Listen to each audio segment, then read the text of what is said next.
짧았던 남편과의 결혼 생활을 마무리하고 사연을 보냅니다. 저는 29살, 남편은 33살, 궁합도 볼 필요 없다는 4살 차이 부부였지만 사실 제대로 된 결혼 생활은 시작해 본 적도 없습니다. 저희는 결혼 전 2년 정도 연애했고 다른 분들도 다들 그러시겠지만 연애하는 동안에는 남편이 제게 정말 잘해주었어요. 그 다정한 모습에 저도 깜빡 속았고 결혼한 뒤에도 남편에게는 오직 제가 1순위일 거라 믿었지만 혼인신고 올리고 같이 살자마자 완전 180도 변해버린 모습에 길게 끌 거 없이 빠르게 이혼해버렸습니다. 결혼식은 오는 10월에 하기로 예정되어 있었지만 신혼집 문제 때문에 혼인신고를 먼저 하게 됐어요. 지금 생각해보면 절대로 하지 말았어야 했고 그쪽 사정이 어떻든 간에 무조건 거절했어야 하는데 과거에 제가 너무나도 후회스럽습니다. 일단 제가 실수를 하게 된 가장 큰 원인은 올해로 제가 29살이 되면서 30이 되기 전에 결혼해야 한다는 생각이 너무 간절했어요. 주변에 정말 시집 안 갈 것 같던 제 친구들도 작년부터 하나둘씩 결혼을 하다 보니 저도 30 넘기 전에는 꼭 시집을 가고 싶었습니다. 아직은 제가 해둔 결혼 준비가 부족하다는 걸 알고는 있었지만 앞뒤 안 가리고 서두르다 보니 제 인생에 큰 실수를 해버린 것 같아요. 남편이 자기가 책임지고 신혼집을 구해오겠다면서 전세는 사기 때문에 불안하고 월세로 시작하면 평생 월세만 내다가 살면서 집 한 채 못 살 것 같다 하는 겁니다. 그러더니 낡고 오래된 집이라도 일단 있는 돈을 다 끌어모아서 사야만 한다더라고요. 그래서 남편이 회사 다니면서 모은 돈에 은행 대출을 받을 수 있는 만큼 받아서 지은 지 25년 넘은 아파트 한 채를 매입했어요. 그 과정에서 저는 남편이 하자는 대로 혼인신고를 미리 하게 되었고 은행에서 신혼부부 맞춤으로 싼 이자에 대출을 받을 수 있었습니다. 저는 당시에 결혼하는 것만 생각하면서 너무 기분 좋고 신이 나 있었고 남의 집에 새들어 사는 것도 아닌 우리 명의로 집까지 생긴다고 하니까 앞뒤 안 가리고 혼인신고부터 하고 말았습니다. 18평짜리 작은 아파트였는데 짐이 없을 때는 그럭저럭 살만해 보이더니 혼수를 들여놓으니까 좁긴 좁더라고요. 한 가지 다행인 건 전에 살던 사람이 3년 전에 리모델링을 한 번 해서 그런지 생각보다 지저분한 느낌은 아니었고 크게 손볼 곳도 없었어요. 남편이 먼저 혼수도 전부 새 걸로 사지 말고 본인 자취할 때 쓰던 물건 가져올 테니 꼭 필요한 거 몇 가지만 저렴하게 맞추자고 해서 냉장고랑 에어컨 그리고 침대 정도로 혼수는 충분했습니다. 사실 저는 소파도 하고 싶고 침대도 더 큰 걸 놓고 싶었는데 어차피 집이 좁아서 많은 걸 할 수는 없더라고요. 우리 결혼 생활 시작부터 좋다고 생각했고 남편도 저도 평소에 사치 부리는 타입이 아니라서 앞으로 돈 잘 모으고 행복하게 살 줄로 알았습니다. 집은 3억이 조금 안 되는데 남편이 지금까지 모아놓은 돈이 8천 정도 있었고 시댁에서 2천 보태주시고 나머지는 전부 대출을 받았습니다. 저는 지금까지 모아놓은 돈이 5천 정도 있었는데 혼수와 결혼 준비하면서 2천 정도 쓰고 나머지는 제가 갖고 있었어요. 내 돈 3천도 집값에 보탤까? 남편에게 이렇게 물어본 적도 있었는데 제 돈은 저보고 비상금으로 쓰라며 그냥 갖고 있으라 했습니다. 그때는 그게 저를 배려하는 말인 줄 알았지만 나중에 보니 아파트 등기에 남편 이름과 시어머니 이름으로 공동명의가 되어 있었습니다. 조금 기분은 별로였지만 제 돈이 집에 하나도 안 들어갔으니 그러려니 했어요. 혼수도 최소한으로 하다시피 했기 때문에 남은 3천을 어떻게 써야 할까 고민하다가 그냥 다시 통장에 정기예금으로 묶어놓았죠. 그 무렵 제 부모님이 제가 시집 가는데 뭘 해줄까 고민을 하시다가 남편을 불러서 3냥짜리 금목걸이를 사주게 되었습니다. 예물 대신이라 생각하라고 무려 1,000만 원 돈을 남편 목에 걸어주셨어요. 저도 그렇고 남편도 그렇고 명품에 별 관심이 없어서 비싼 시계 같은 예물을 할 생각도 안 하고 있었는데 뜻밖의 일이라 너무 감사하게 받았습니다. 사실 저는 옛날부터 금을 정말 좋아했어요. 명품이나 다이아, 액세서리 같은 것들에 전혀 관심도 없지만 그냥 예전부터 금이 좋았어요. 보고 있기만 해도 기분이 좋고 뭔가 부자가 된 듯한 느낌이 들었습니다. 제가 버는 돈은 보통 은행에 착실하게 적금을 들고 있지만 가끔 비싼 물건 사고 싶을 때는 금으로 된 액세서리를 사서 차고 다녀요. 비싼 음식은 먹을 때만 좋고 나중엔 사라져버리고 백화점에서 좋은 옷이나 명품 가방을 사도 언젠가는 유행지 나면 입기 힘들어지고 시간이 지날수록 가치가 떨어지는 게 싫었습니다. 심지어 변하지 않는다는 다이아조차 살 때 가격과 팔 때 가격이 너무 다르죠. 하지만 금은 귀걸이, 반지, 목걸이 뭐든 하고 다녀도 전혀 촌스럽지 않게 액세서리 용도로 쓸 수도 있고 시간이 지날수록 가치는 점점 늘어나서 가격이 오르잖아요. 그래서 저도 금을 좋아하고 부모님이 남편에게 예물로 금목걸이를 사줬을 때도 제가 다 기분이 좋았습니다. 부모님과 종로 금은방에서 남편의 목걸이를 맞췄고 같이 저녁을 먹은 뒤에 집으로 돌아왔어요. 아직 결혼식은 올리진 않았지만 어차피 신혼집이 있으니 남편과 같이 살고 있었는데 집에 돌아오자마자 남편이 금목걸이를 보며 이렇게 말을 하는 겁니다. 3냥짜리 금목걸이는 처음 목에 걸어보네. 1년 정도 잘 차고 다니다가 내년에 우리 엄마 환갑 때 선물로 줘야겠다. 2냥은 엄마 목걸이로 바꾸고 1냥은 엄마 팔찌로 만들어달라고 해야지. 저는 순간 제가 뭔가를 잘못 들은 줄 알았어요. 친정부모님이 남편에게 선물해준 목걸이인데 그걸 왜 시어머니 환갑 선물로 다시 주겠다는 걸까요? 뻔히 제가 옆에서 듣고 있는데 이런 말을 하는 건 진짜 생각이 없어도 너무 없는 거죠. 아니, 그걸 왜 어머님한테 드려? 우리 부모님이 오빠한테 결혼 선물로 해준 거잖아. 남편은 저희 신혼집 구할 때 시부모님이 금전적인 지원을 해주기도 했고 지금까지 키워주셔서 감사하는 마음에서 환갑 선물로 드리고 싶다 했습니다. 어차피 나는 금목걸이 같은 건 좀 별로야. 생각해봐. 우리 엄마 환갑 선물로 드리면 너도 점수 많이 따는 거라니까. 앞으로 평생 시집살이 당할 걱정할 필요도 없어. 제가 시집살이 당하고 있을 이유도 없지만서도 뇌물처럼 뭔가 선물을 바쳐야 며느리를 예뻐하는 것도 좀 이상하잖아요. 내년에 좋은 선물 사드리거나 여행 보내드리면 되잖아. 꼭 우리 부모님이 해주신 금목걸이를 어머님한테 드려야 돼?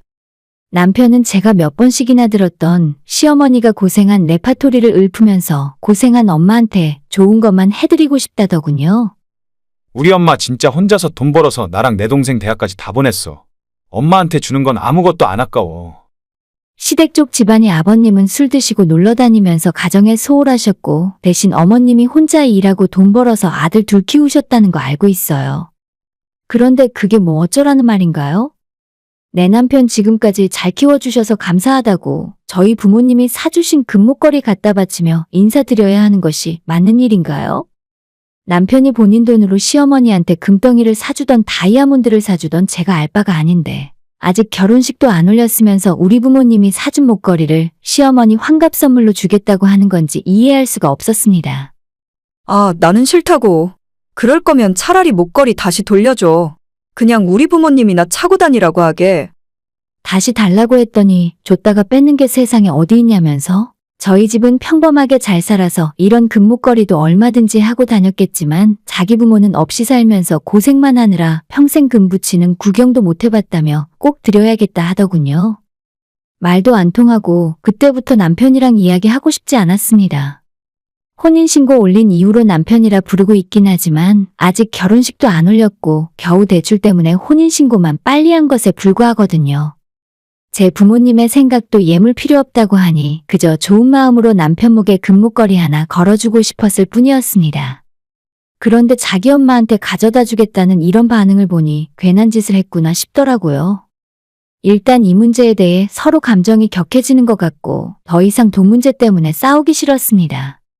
저는 남편에게 우리 부모님이 나랑 잘 살라는 의미로 당신에게 선물한 거니까 절대 어머님 드릴 생각 하지 말고 잘 갖고 있으라 말했어요. 당신이 금목걸이 차고 다니기 싫으면 그냥 내가 갖고 있겠다고 했는데 남편은 그래도 정신을 못 차리고 계속 시어머니 환갑 선물로 주고 싶다는 겁니다. 이거 금세냥 해봤자 돈으로 1,000만 원밖에 안 하잖아. 우리 엄마는 집 구하는데 2,000만 원 보태줬는데 진짜 너무한 거 아냐? 너무 진지하게 이야기하고 말이 전혀 안 통하는 눈빛을 보면서 내가 알던 그 사람이 맞나 싶었죠. 남들은 결혼할 때 친정에서 비싼 시계를 예물로 한다는데 저희는 그게 필요 없으니까 금목걸이로 대신 했을 뿐이잖아요. 꼭 이 와중에 시댁에서 얼마 보탰다는 그 말을 해야 하나 싶었어요. 그럼 나도 어머님처럼 이 집에 2천 보탤게. 대신에 이 집 공동명의에 내 이름도 올려줘. 돈 이야기를 하니 저도 돈 이야기로 받아쳤는데 남편이 그건 말도 안 되는 소리라며 딱 잘라 거절하더군요. 저도 더 이상 이 문제로 말다툼 하기 싫어서 입을 다물었어요. 그래도 제가 포기한 건 아니고 남편이 말도 안 되는 소리를 자꾸 하니까 크게 싸우게 되는 것이 싫을 뿐이었어요. 절대 시어머니한테 목걸이를 거저드릴 생각은 없었고 차라리 결혼이고 뭐고 다 없던 일로 하고 때려치우고 싶었죠. 그 뒤로 서로 기분 나빠서 한동안 말도 안 하고 지냈습니다. 저희 연애할 때는 남편이 이 정도로 효자인 줄도 몰랐거든요. 데이트하다가 엄마한테 전화 오면 귀찮다며 받지도 않았고 제가 어머님 생신 언제냐고 물어봐도 날짜도 기억 못하는 사람이었습니다. 어머님 댁이 회사랑 그렇게 멀지도 않으면서 엄마랑 같이 살기 싫다며 굳이 회사 근처에 자취방까지 얻어놓고 밖에서 살던 사람이었죠. 남편이 이전부터 그렇게 효자였으면 훨씬 더 잘했을 텐데 왜 갑자기 저랑 결혼한다니까 태도가 달라지는지 이해할 수가 없었습니다. 제가 지난 2년 동안 지켜보면서 효도다운 효도하는 꼴을 한 번도 못 봤는데 이제 와서 자기 엄마한테 미안한 마음이라도 들었는지 왜 이렇게 변해버린 건지 모르겠어요. 정환갑 선물을 제대로 하고 싶으면 본인 돈으로 할 것이지 왜 저희 부모님 돈으로 금목걸이 선물을 하려는 건지 진짜 생각할수록 어이가 없고 화가 났습니다. 제가 혹시라도 생각을 잘못한 건가 싶어서 주변 사람들에게 지금 이 상황을 설명하고 시어머니 환갑 선물을 우리 부모님이 주는 게 맞냐고 물어보니까 다들 제 이야기 듣더니 남편 보고 미친놈이라고 해요. 처갓집에서 받은 선물을 자기 부모 주는 놈이 세상에 어디 있냐면서요. 아직 결혼식도 안 올렸으니 지금 헤어지게 되면 이혼이라고 하는 것이 맞는지도 모르겠고 주변 사람들한테 올가을 결혼식 올린다고 청첩장까지 다 돌리고 대출까지 받아서 신혼집을 사놓은 마당에 막상 헤어지려고 마음먹으니 어디서부터 어떻게 해야 할지 막막하기만 했습니다. 친정부모님에게 이런 이야기를 했다가는 엄청 화내실 게 뻔한 일이라서 말도 못했고 남편과는 냉전으로 서로 대화도 잘 안 하는 상태로 시간만 계속 흘러갔어요. 그러다 시부모님이 같이 저녁 먹자고 집으로 오라고 하셔서 찾아갔었는데 저는 잘 됐다 싶어 그 자리에서 어머님께 직접 물어봤어요. 어머님, 오빠가 차고 있는 이 목걸이 보이세요? 저희 엄마가 오빠한테 선물해 준 건데 내년에 어머님 환갑 선물로 드리겠대요. 라고 말씀을 드렸더니 어머님께서 밥 먹다 말고 눈이 휘둥그레져서 금목걸이를 해주셨어? 나야 너무 좋지. 새냥이면 별로 두껍지도 않네. 나한테 딱이다. 라고 하면서 1초의 망설임도 없이 반기셨습니다. 보통 이런 상황에서 사돈 집안에서 해준 걸 다시 선물 드리려고 한다 하면 괜찮다고 거절하는 것이 정상 아닌가요? 남편부터 시작해서 집안 사람들 자체가 너무 뻔뻔하고 눈치라곤 전혀 없는 것 같았습니다. 사실 어머님께서 이런 반응으로 나오실 줄 예상하고 있었어요. 예전부터 제가 시댁 찾아갈 때 뭔가 선물을 싸서 들고 가면 그렇게 반기고 좋아하면서도 정작 저한테 뭐 하나라도 해주신 적은 없거든요. 받기만 할 줄 알고 주는 법을 모르는 건 저 집안 식구들의 공통점이구나 싶었습니다. 저녁 식사를 하고 집으로 다시 돌아오는 길에 남편이랑 차 안에서 엄청 싸웠어요. 남편은 그런 이야기를 왜 엄마한테 하냐고 그냥 조용히 내년에 서프라이즈로 준비했다가 환갑잔치할 때 드렸어야 한다며 그렇게 앞에서 말하면 자기 엄마가 부담스러워서 어떻게 선물을 받겠냐고 하는 겁니다. 부담? 웃기고 있네. 아까 너네 엄마 반응 못 봤어? 금목걸이라고 하니까 좋아서 입이 귀에 걸리시던데. 어차피 이걸 빌미로 싸우려고 한 거라서 저는 잘 됐다 싶어 하고 싶은 말 다 했습니다. 너는 효도하고 싶으면 너 돈으로 직접 하고 우리 부모님이 준 건 다시 달라 했어요. 자기도 그 말에 할 말이 없었던지 혼자 한참을 씩씩거리다가 집은 나랑 엄마 명의로 되어 있으니까 너는 앞으로 우리 집에 오지도 마. 라는 겁니다. 무슨 초등학교 다니고 있는 애들도 아니고. 집이야 지 돈으로 얻었겠지만 그 안에 냉장고며 세탁기 에어컨까지 전부 내 거니까 저도 남편에게 절대 쓰지 말라고 했습니다. 유치한 사람이랑 싸우면 저까지 덩달아서 유치해지는 것 같더라고요. 한참 말싸움하다가 너무 짜증나고 화가 치밀어 올라서 친정부모님께 전화 걸었어요. 나 이 결혼 못할 것 같다고 남편이 이런 식으로 나오는데 내가 잘못한 거냐 물었습니다.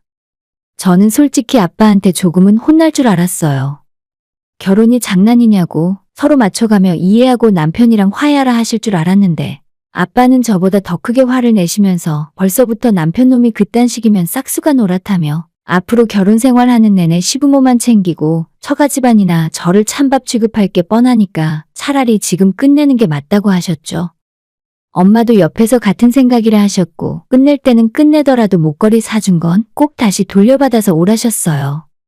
저는 남편에게 당장 가서 혼인신고 취소하자고 했습니다.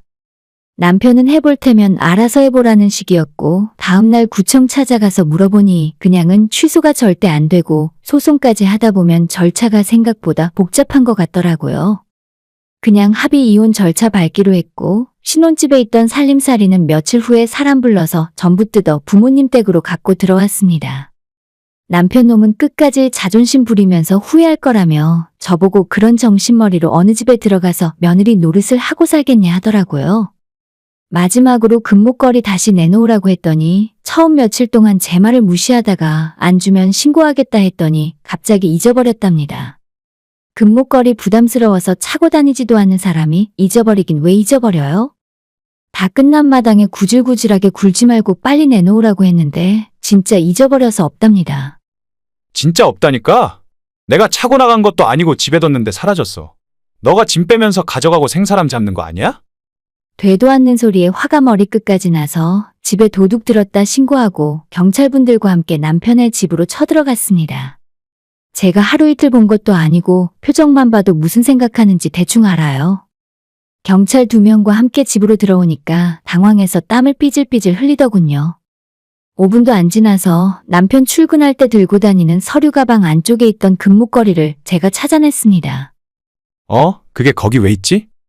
얼마 하지도 않는 목걸이라면서 욕심은 났나 봐요. 머쓱해하는 남편을 뒤로하고 저는 목걸이 찾았으니 뒤도 안 돌아보고 돌아왔어요. 결국 며칠 전 협의 이혼까지 끝냈고 이제 완전 남남입니다. 남들은 제 덕분에 남편과 시모가 아파트 샀다며 배 아프겠다고 하지만 전혀 아니에요. 재건축 계획도 없는 썩은 아파트에 남편이 샀을 때보다 지금 2천만 원 정도 떨어졌어요. 앞으로도 오를 가능성 없는 집에서 평생 잘 먹고 잘 살라고 하죠 뭐. 남편한테 뺏어온 목걸이는 저와 엄마가 반씩 나눠서 15돈짜리 팔찌 2개 만들어 차고 다니고 있어요.